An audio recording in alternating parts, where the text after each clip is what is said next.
we have to understand the difference between the human ability or inability to forgive right away, and the difference between that and who Allah is. Allah forgives right away. Allah forgives right away. You can be committing crimes against Allah for years and years and years. Sins on top of sins on top of sins. Knowingly and unknowingly. Ya Allah, I knew I had to pray. I still didn't pray. I knew that was wrong. I still did it. I knew that was haram. I still earned money that way. I knew that was wrong. I still lied about it in court. I still did this. I still did that.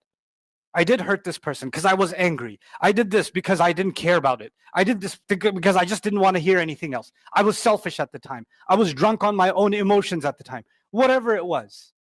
And you can have so many crimes against Allah for so long. And at the end of all of that, Allah just says, just make tawbah, just make istighfar, right? And He says, Inna Allah yaghfiru dhunuba jami'a. Ya ibadiya alladhina asrafu ala anfusihim. لا تقنطوا من رحمة الله إن الله يغفر الذنوب جميعا. My slaves that have been crossed the line. Asrafu. They went past the line and they've been going past the line. They've lived a life of crossing the line. Don't lose hope in Allah's loving care. Allah will forgive all sins. Just come back. Just make istighfar. Right? But then that sounds too easy. And because we know that when you ask somebody else for forgiveness, they don't forgive that easily. So what we do is something that we don't realize we're doing. We do something in psychology, they call it projection. So we project the human inability to forgive right away because people are not forgiving. So you start assuming that Allah is also not immediately forgiving. How can Allah forgive? Do you know how much I messed up? I mean, I know I've heard the ayat about Allah forgiving, but bro, seriously, I did some Olympic level stuff. Like my stuff is on another level. So I don't think you understand how far off from forgiveness I particularly am. I cannot begin to tell you how many people write to me, tell me, I know Allah is angry with me. I know Allah hates me. I know Allah hates. It's an incredible volume of Muslims that believe that they are beyond forgiveness. They're beyond redemption. They are beyond that. And what I want you to know is, first of all, guilt is a good thing. That's where I started. Guilt is a good thing. But the wrong kind of guilt is what? Allah will never forgive me. I'm too far gone. You know who believes Allah will never forgive him? Iblis. He actually believes that. And if I share that belief with him, then I've joined the wrong team.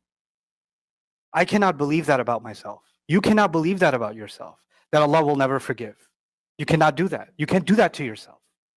The other thing that's tied to this that I wanted to share with you is we say things like Allah is angry with me, Allah hates me. It's remarkable that in the Quran, even though karaha and karahiyah and yakrahu, the verb, is used, to hate is used, but Allah doesn't use the word hate for himself, for people. Like Allah doesn't say, Inna Allah yakrahu kada wa kada.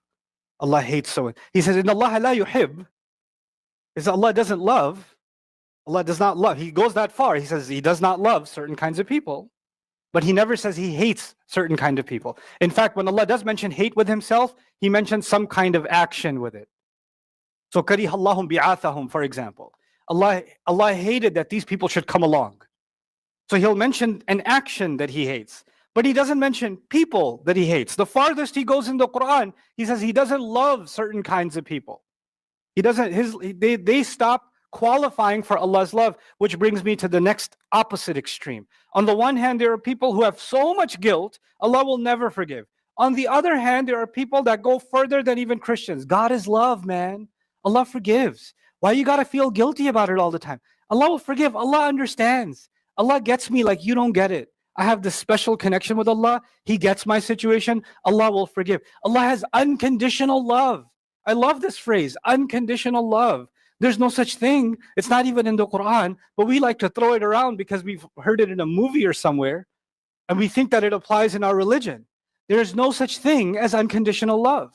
That isn't the case. If that was the case, Allah would say the same for the people who commit crimes, who kill, who murder, who He says, Inna Allah la yuhibbul zalimin, Wallahu la yuhibbul zalimin. Allah doesn't love the zalimin. And on the other hand, He says, Wallahu yuhibbul muhsinin. Allah loves those who try to do their best. So he's describing some people that he loves and some people that he doesn't love. Clearly, there are conditions. Clearly, there are conditions. You cannot say it's unconditional love. Allah loves no matter what. Allah provides. Allah shows care. Allah shows love. But there's a level of love from Allah that you have to qualify for. You have to meet certain conditions. I have to meet certain conditions to get there.